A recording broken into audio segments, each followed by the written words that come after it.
नमस्कार। लघु जातक ग्रंथ संपूर्ण हो चुका है। उसका यह उपसंहार वाला पाठ है। वस्तुतः लघु जातक ग्रंथ में उपसंहार से संबंधित कोई श्लोक इत्यादि नहीं है।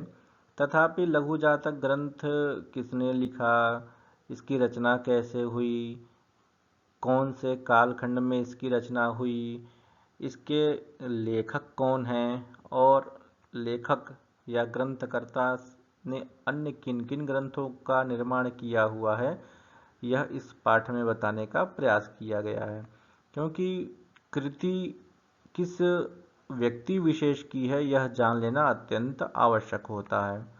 वस्तुतः पाठ के प्रारंभ में ही अर्थात लघु जातक ग्रंथ के आदि में ही, शुरू में ही, मंगलाचरण में ही यह बताया जा चुका है कि लघु जातक ग्रंथ के रचनाकार आचार्य वराह मिहिर हैं, जो स्वयं अपना परिचय दे रहे हैं अपने बृहद ग्रंथ बृहत जातक में या होरा शास्त्र नामक ग्रंथ में।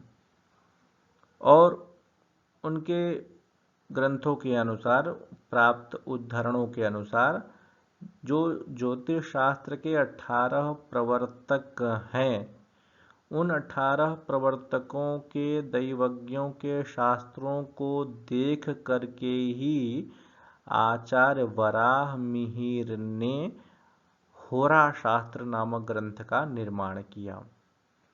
आचार्य वराह मिहिर मूलतः अवंती देश उज्जैन के निवासी थे। उज्जैन में उनका जन्म हुआ था, ऐसी श्रुति भी है और उन्होंने स्वयं इसके बारे में उल्लेख भी किया हुआ है।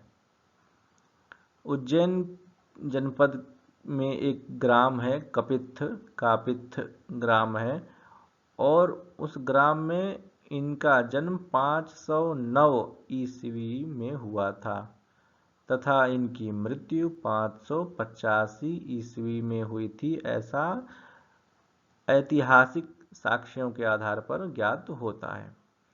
और ऐसा कहा जाता है कि आचार्य वराह मिहिर लगभग 77 वर्षों तक जीवित थे और इन्होंने अपने जीवन काल में अनेक ग्रंथ ज्योतिष शास्त्र से जो संबंधित थे उनका प्रणयन किया।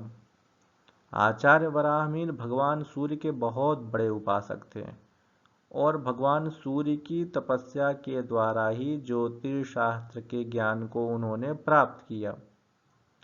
इनके पिता का नाम आदित्य दास था। आचार्य वराहमिहिर ने अपने पिता के माध्यम से ही ज्योतिष शास्त्र के ज्ञान को प्राप्त किया, जैसा कि ये स्वयं इसके विषय में होरा शास्त्रम नामक ग्रंथ में लिख रहे हैं और कहते हैं कि आदित्य दास तनयः तदवाप्त बोध सावित कापित्थके सवितृलब्ध वर प्रसादः आवंतिको मुनिमतान्यवलोक्य सम्यक होराम वराह मिहिरो रुचिराम चकारो। कहते हैं कि आदित्य दास तनयः अर्थात आदित्य दास के यह तनय हैं, तनय मतलब पुत्र, और तदवाप्त बोधा और उनसे ही इन्होंने बोध प्राप्त किया अर्थात ज्योतिष शास्त्र का ज्ञान प्राप्त किया। कहाँ पे? कपित्थ नामक ग्राम में। कैसे? तो भगवान सूर्य के प्रसाद से, भगवान सूर्य की कृपा प्रसाद से।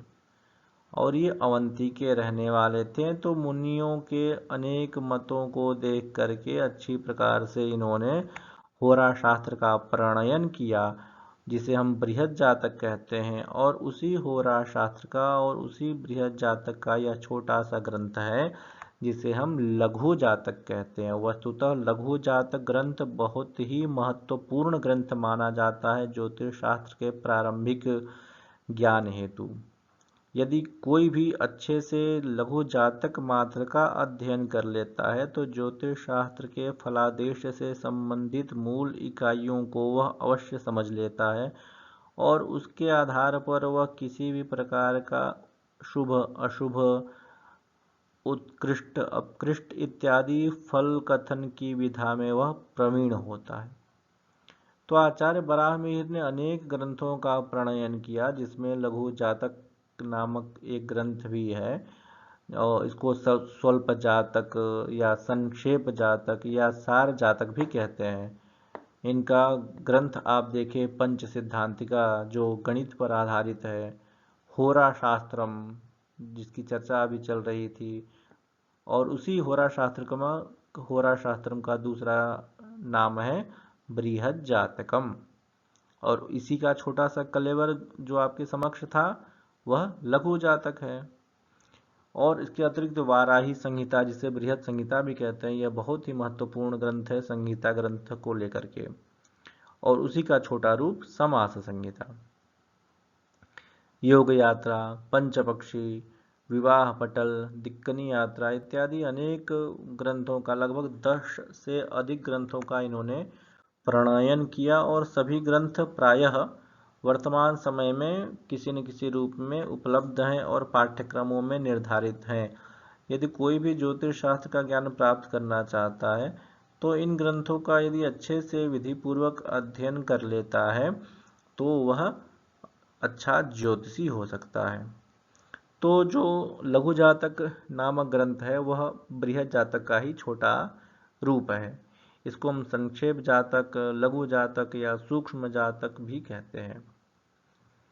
इस ग्रंथ में आर्या छंदों का बहुतायत मात्रा में प्रयोग हुआ है, और इस ग्रंथ में मूलतः 16 अध्याय हैं, और इन 16 अध्यायों में ज्योतिष शास्त्र से संबंधित जो भी प्रारंभिक स्वरूप है उनका वर्णन किया गया है।